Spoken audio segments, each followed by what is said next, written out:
Please put your hands together for our guest, Datuk Raiha Azni Rahman of Petronas.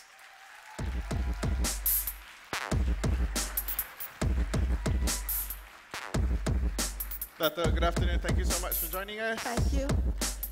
This is for you. I Thank have you. warmed up the crowd. Somebody over there said, yes, it is a men's world. Okay. This floor is yours. Thank you, Dino. Hi, everyone. Very good afternoon. My session is after the operatic magic. Oh, my God. And I'm talking about a very serious matter on women in the oil and gas industry. Okay, please bear with me. So I've got some responses as yes, it's a man's world. And I've got some responses to say, no, it is not a man's world. So what do you think it is? It used to be a man's world. I came in 1984, half my size, still in my skirts. Probably less than 1%. And today, we are about 30% in the oil and gas industry, Petronas. 1 out of 4 are already managers today and above. Yeah? What Petronas has done today, we subscribe to the Sustainability Development of United Nations of equal, diversity, equal opportunity for women, for the girls and boys as well. Yeah. So, in this case, what Petronas has done, we believe that diversity will be able to create a much more value in terms of revenue, in terms of profit, definitely, and the share price. Yeah, because you have more women in the organization. Yeah, not just Malaysian in the organization. Then you have more, I would say, decision making, a lot of dissenting views, so on and so forth. Yeah? So Petronas believe in providing equal opportunity, equal what you call the way you progress yourself, in terms of performance, equal in terms of providing training and development as well. Yeah. Okay. Now, with all this taking place in the oil and gas industry, you must also know that working in the oil and gas industry is not, it's not a place where, not for the faint-hearted. We are not based in Paris, London, New York. Some of our facilities in the offshore facilities, right smack in the forest or right smack nowhere. Right smack in nowhere. Yeah? Anyway, I will share with you later on what sort of work that we have for the girls, for the young women and not so young, to flourish in their career in Petronas. I have today Penny. Where are you, Penny? Yeah. Penny is our first drilling supervisor. Well, the job title may not be so glamorous.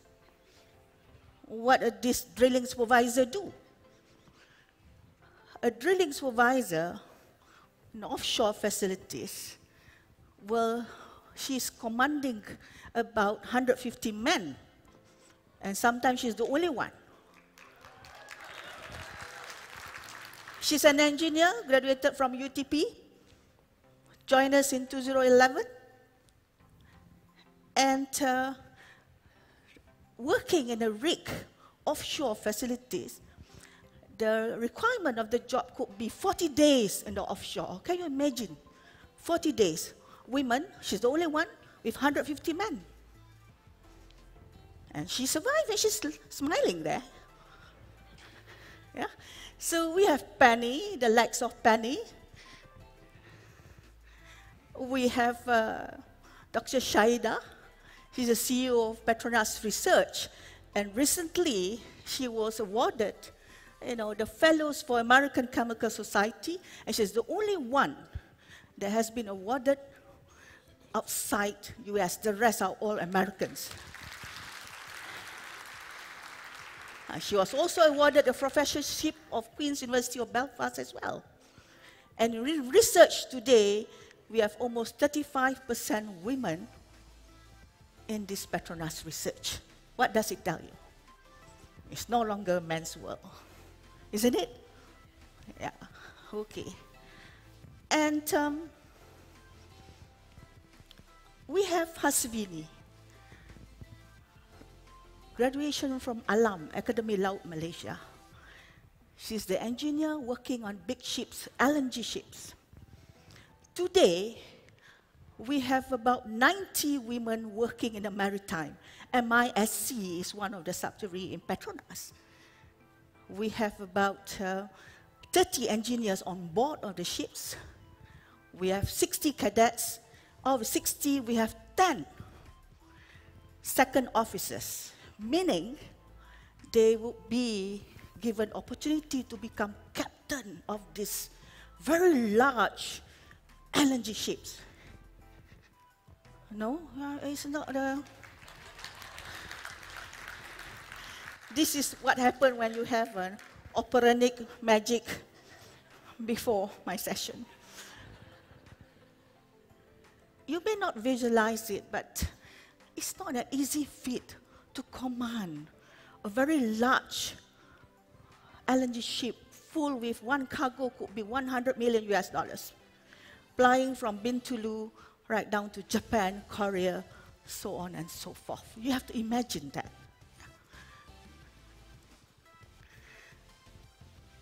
And we do have more women working in a very difficult situation. I had experience working with Petronas and an ability to visit some countries where we are operating. Again, we are not in London, Paris, New York. I've seen a group of women, young women, doing seismic study outside of Addis Ababa, Ethiopia. If the heli does not come with the food, all of them will be dying with hunger. It's somewhere bordering near Somalia. And I was told stories of how a group of women and men wanting to do the seismic study in the mountains of Uzbekistan. And they had to bring whatever their equipment on a donkey. And I don't know how they do their whatever they need to do there, because there's no toilets.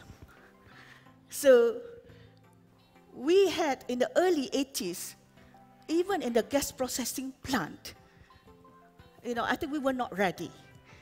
We don't even have women's toilets or women's surau in our facilities right down in gas processing plant in Kerteh, because it's meant for men.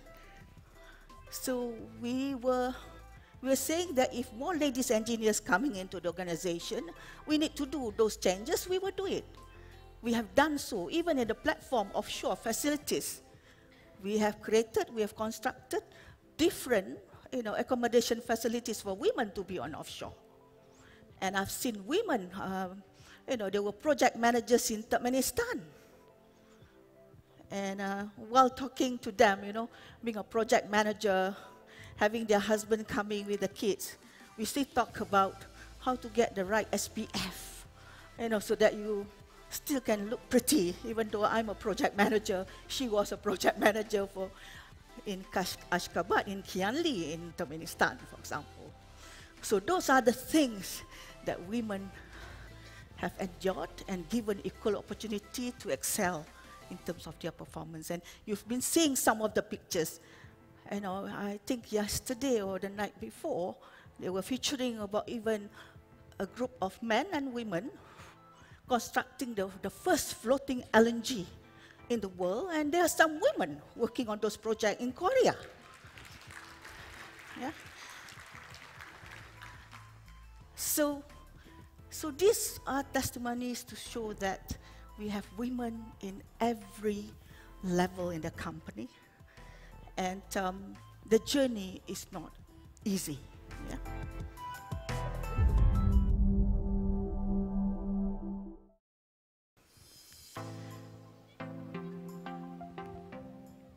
and gas has one of the lowest shares of women among major industries. If you look at this slide, we are the second last. The construction industry is the worst. We are just the whole of oil and gas industry in the world. The participation of women is only about 20%. Yeah? You have more in the healthcare, in education, so on and so forth. So how do we attract and retain women to remain in the oil and gas industry? You talk to the kids today, what do they want to be?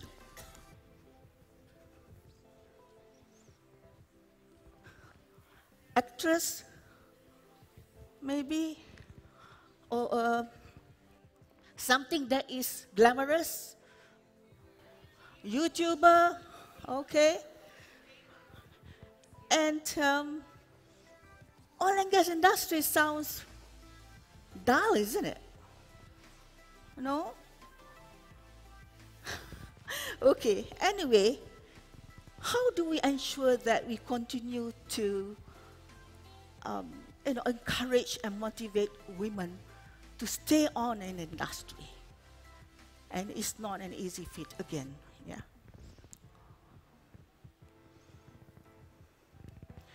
What we have done in Petronas, we know because this is not an easy thing to do. We have started, actually, I will touch on education, yeah. On education, what we have done, where we are operating, community, we will spend time with the school children, and every year we go to the top 50 schools to talk about, there's a career in oil and gas industry. We will bring very young women and men, you know, and they will talk about their personal life journeys, you know, India, they will show some videos of whatnot, how did they work as a geologist, how did they work as a process engineer, you know, so on and so forth, even accountants, so on and so forth, that just to impact, influence, you know, the young children today, there are opportunities in the oil and gas industry, yeah?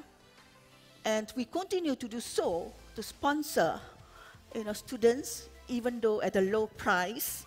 You know, the last 3 years has been a very difficult years for oil and gas industry, but Petronas believe, you know, on human capital development, human capital investment. So we continue to sponsor students, you know, providing grant sponsorships. We have also our own university, University Technology Petronas, where we have produced till today 6,000 women engineers. And Penny is one of them. Yeah, and we continue to sponsor to do so. It's something that Petronas is proud of because we believe in building our talents. Yeah. Flexible benefits. We need to attract and retain women. We have many young women coming into the organization, and our average age, men and women today, about 34. We're about 44 years in the industry. You talk about the other international oil companies, their average age is around 44, 45. We're about 10 years. It shows that we have about 10 years gap in terms of capability and experiences. Okay? And what we need to do is to make sure that women stay on. We need to be very flexible, very creative and innovative to make sure that they will stay with us. So we have started to talk about more flexible benefits. I can cite one or two. For example, we have recently, you know, since last year, we introduced a compressed work week, flexible working hours. They can come up until 10, latest 10 a.m.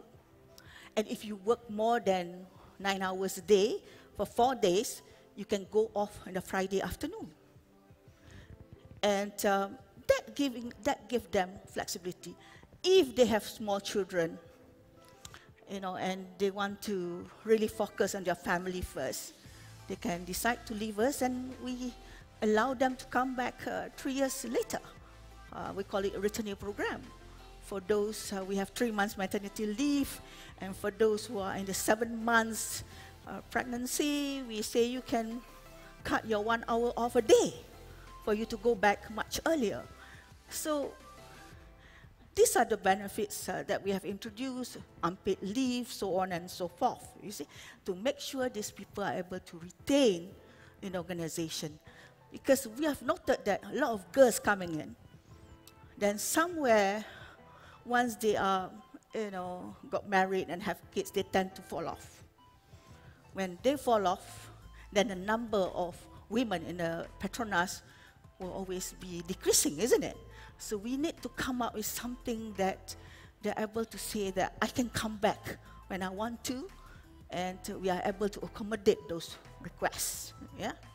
Along the way, we realized one thing. For the women to stay together in organization, to stay to be retained, they do need some kind of support. Once we are saying that it's equal opportunity, equal pay, meritocracy is based on your performance and so on and so forth, women do need support. So because of that, in 2015, we have created a Petronas Leading Women Network. The whole function of this Petronas Leading Women Network is to provide a platform, a lot of talks, a lot of support, and sometimes they ask simple questions like, how do you get up here with 3 kids and a husband in tow?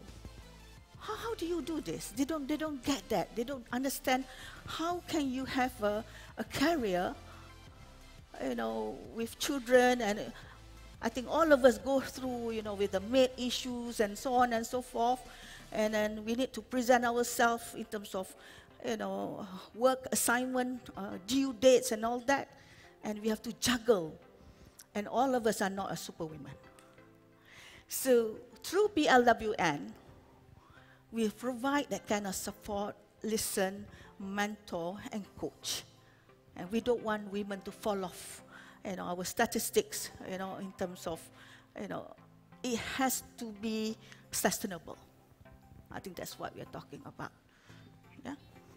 So these are some of the, work that we do in organization, and it has proven to be a popular platform for us to engage with our women, the young and not so young. And of course, I mentioned about education, where we strive a lot, we invest a lot to make sure that sustainability of, the pipeline of leaders coming to Petronas will continue, men and women. If we don't do that, then who's going to do it for us? Yeah. The sky is the limit.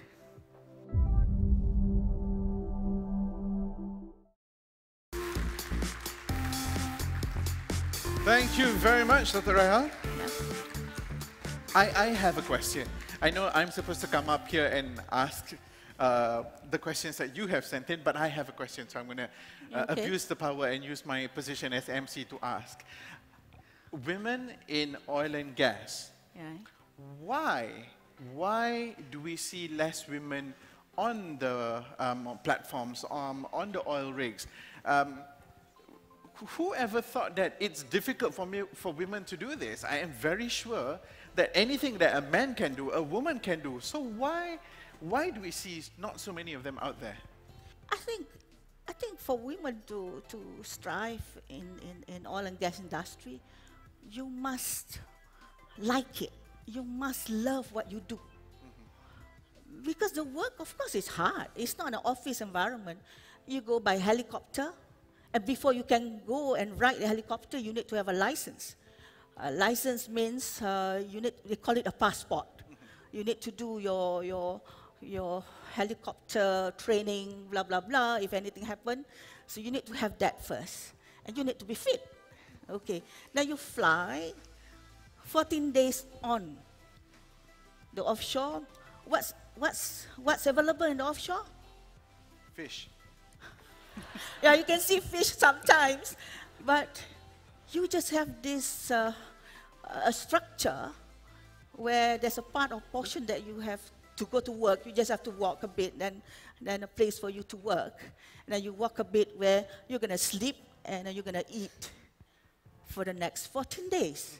But if you love the job, the ocean must be looking like, I don't know, probably a shopping complex for them. I don't know.